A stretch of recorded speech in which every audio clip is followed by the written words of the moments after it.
है। आज है 6 अगस्त, दिन मंगलवार। खबरों की ओर बढ़ने से पहले एक नजर सुर्खियों पर। बिजली कंपनियों की मनमानी पर अब लगा लगाम। बिहार की यूनिवर्सिटी के सिलेबस में होगा बदलाव। 1 सितंबर से होगी talent search test and mathematical sciences परीक्षा। कक्षा 1 से 12 तक के छात्रों को मिलेगा FLN किट।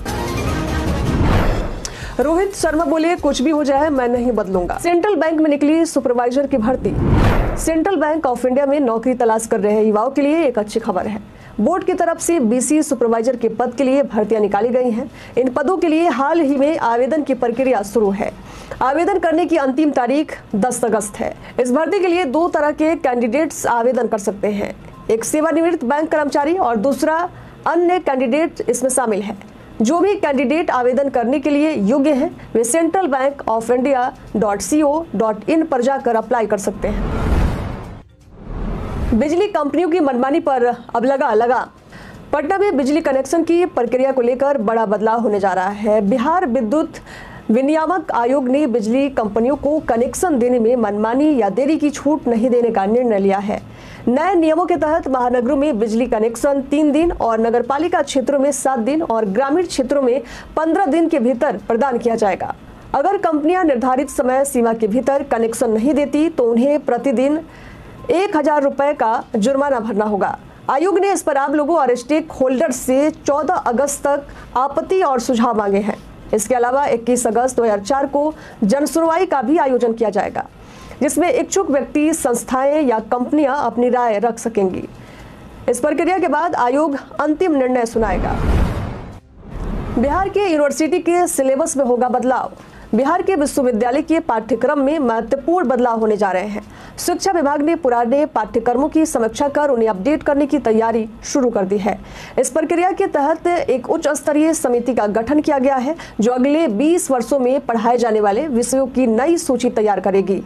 शिक्षा विभाग के सचिव बैद्यनाथ यादव ने पाठ्यक्रम की समीक्षा और उसमें बदलाव के लिए 3 सदस्यीय समिति गठित की है। इस समिति में पाटलिपुत्र विश्वविद्यालय के कुलपति प्रोफेसर RK सिंह, जयप्रकाश विश्वविद्यालय के कुलपति प्रोफेसर परमेंद्र कुमार वाजपेयी और BN मंडल विश्वविद्यालय के कुलपति प्रोफेसर विमलेंदु शेखर झा शामिल है। यह समिति पुरानी पाठ्यक्रम सामग्री की समीक्षा करेगी और ये तय करेगी कि कौन से विषय अब छात्रों के लिए अनुपयोगी हो गए हैं। शिक्षा विभाग ने संकेत दिया है कि पुराने और अप्रचलित विषयों की जगह पर नए और उभरते क्षेत्रों को पाठ्यक्रम में शामिल किया जा सकता है। 13 जिलों के 319 बालू घाटों की नीलामी में तेजी लाने की योजना। अब सरकार ने बालू घाटों के बंदोबस्त में होने वाले अनावश्यक विलंब से बचने के लिए कड़ाई से निपटने की योजना बनाई है।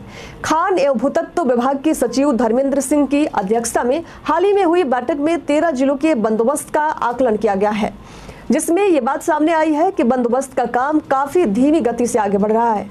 जिसे देखते हुए कमियों को दूर कर बंदोबस्त काम में तेजी लाने के निर्देश दिए गए हैं।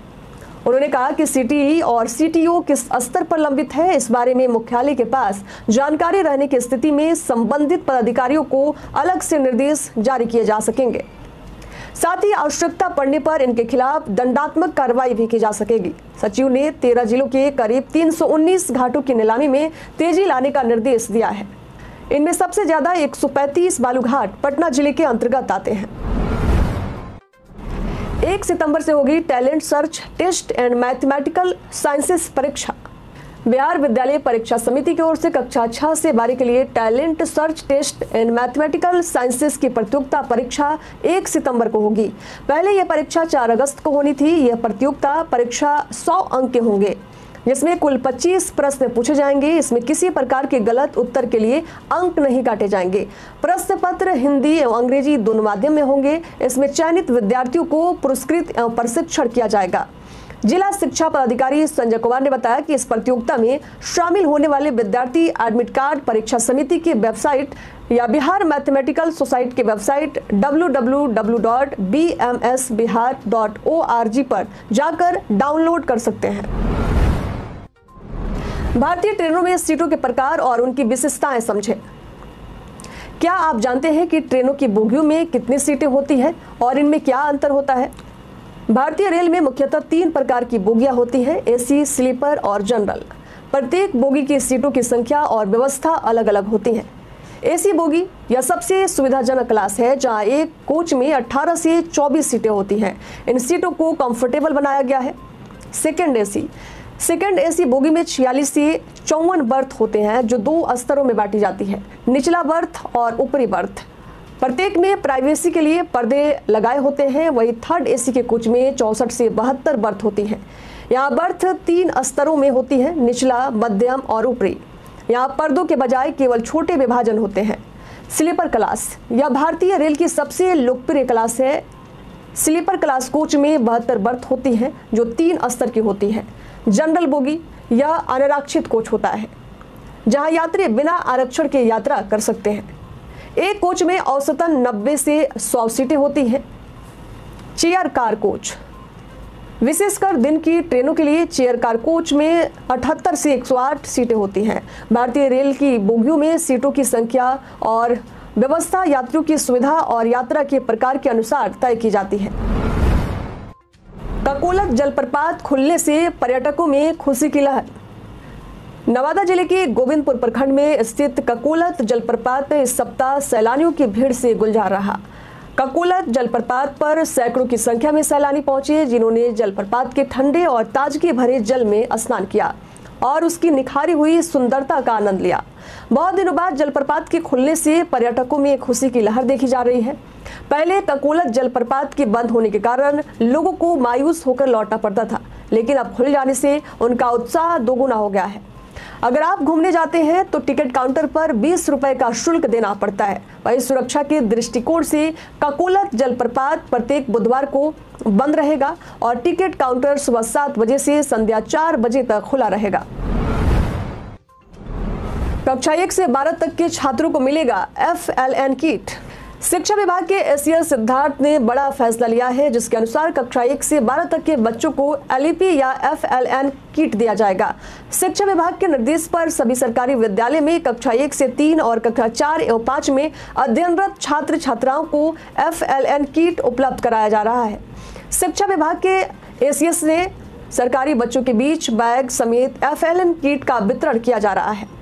इस किट में बॉक्स, पेन, रिफिल, पानी बोतल रहेंगे। वही शिक्षा विभाग के अनुसार ई शिक्षा कोष पोर्टल पर जिन विद्यार्थियों का आधार नंबर के साथ विवरण अपलोड है उन्हें ही किट उपलब्ध कराया जाएगा। किट वितरण की स्थिति को भी ई शिक्षा कोष पोर्टल पर अपलोड किया जाएगा। शिक्षा विभाग ने किट की गुणवत्ता में कमी या शिकायत के लिए टोल फ्री नंबर 14417 जारी किया है।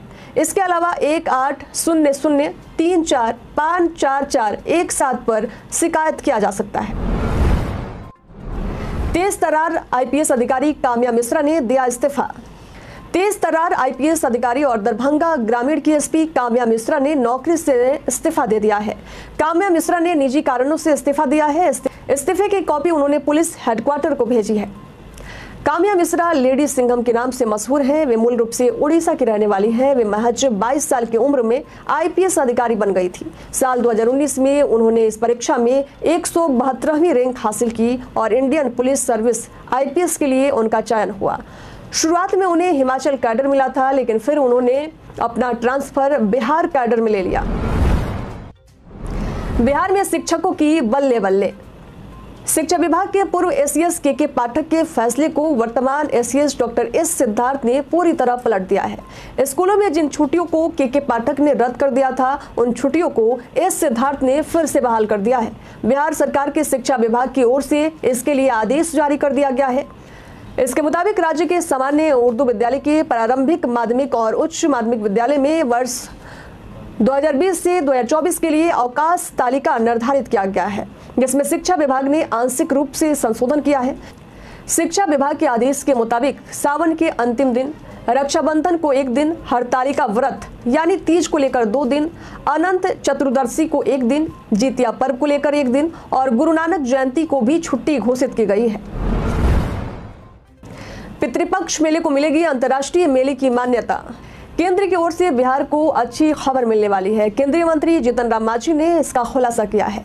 दरअसल गया में इस वर्ष 17 सितंबर से विश्व पितृपक्ष मेला शुरू होने वाला है। यहाँ देश विदेश से लाखों की संख्या में हिंदू सनातन धर्मावलंबी आकर अपने पितरों का पिंडदान कर्मकांड और तर्पण करते हैं।